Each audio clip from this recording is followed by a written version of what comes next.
Remember No, when I text you, I was like, what do you want the wattage to be? And you're like, nope, you read it correct. It needs to be that. I'm like, oh my God, what did I sign up for? But you do feel better the minute that last interval stops. It's like a hmm weight. You feel so good. You really do. and Mentally, physically, it really is amazing.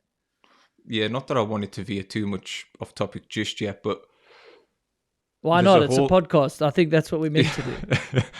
there's a whole psychological component there that is truly, truly fascinating and something I'm a huge fan of. And maybe that's my military background, but there's only one way to become more mentally robust, and ultimately, our young athletes or aspiring athletes or athletes are going to be competing in really harsh environments. It's the only way to describe them, competition environments. There's a lot of pre-race anxiety. There's a lot of second-guessing thoughts racing through the head, slightly elevated heart rates, not a good night's sleep, operating in, their bodies are suboptimal, and then to be able to come out with a championship, winning run or to stand on that podium, you have got to be so well mentally conditioned to be able to achieve that.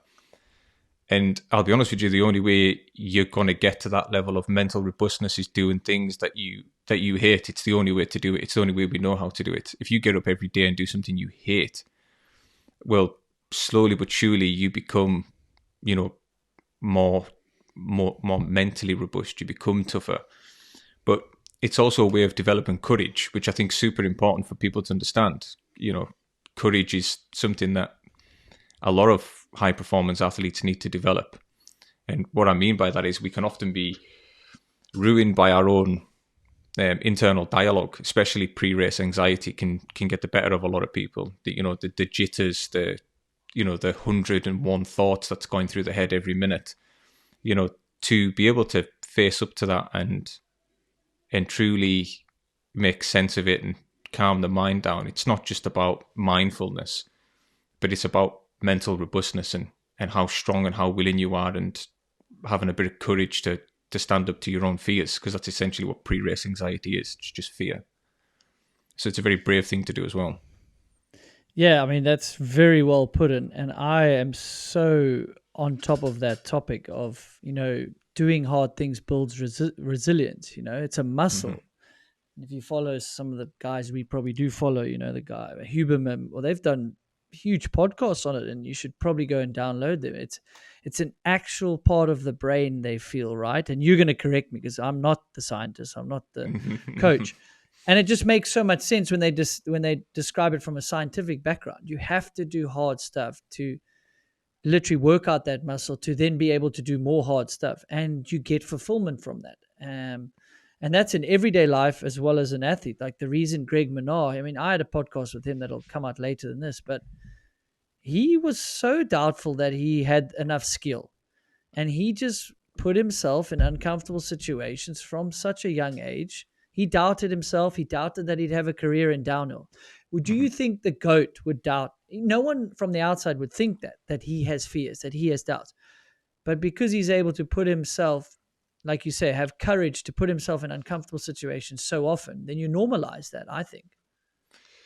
Yeah, I mean, look, I'll say this, and I'll only ever say it once. I think hopefully everybody will hear it. Everybody's scared, right? Like, regardless of who you are. I know some of the baddest people in the world, and I can tell you straight away they were scared. Everyone gets scared, and You mean like from your military background you referencing? yeah, yeah, Really? 100%. Yeah, I know.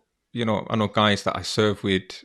I know guys that I worked with as private security contractors on some risky, remote parts of the world where, we've been terrified, like, I mean, genuinely terrified, but the ability to be able to do the task, that doesn't come from, mindfulness. And I'm not bashing mindfulness here. I practice mindfulness, every day as it stands now. But the reason why we get up and are still able to do these seemingly impossible things in the most remote parts of the world isn't because we're, some esoteric like creatures.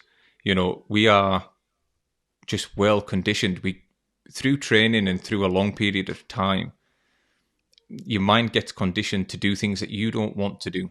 I don't want to get up at 3 o'clock in the morning and go for a run, but we'll get up at 3 o'clock in the morning and we'll go for a run.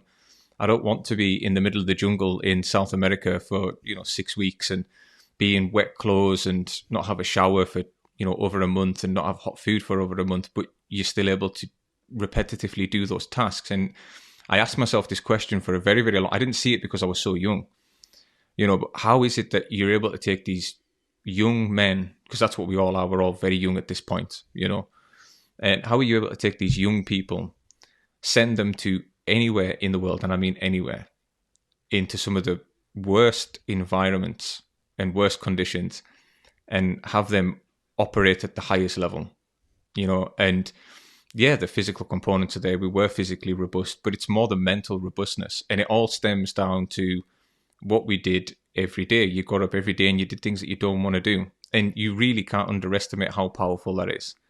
It just has such a profound effect on the mind. Because then, eventually when something difficult does come, to be honest with you, it's actually not that difficult.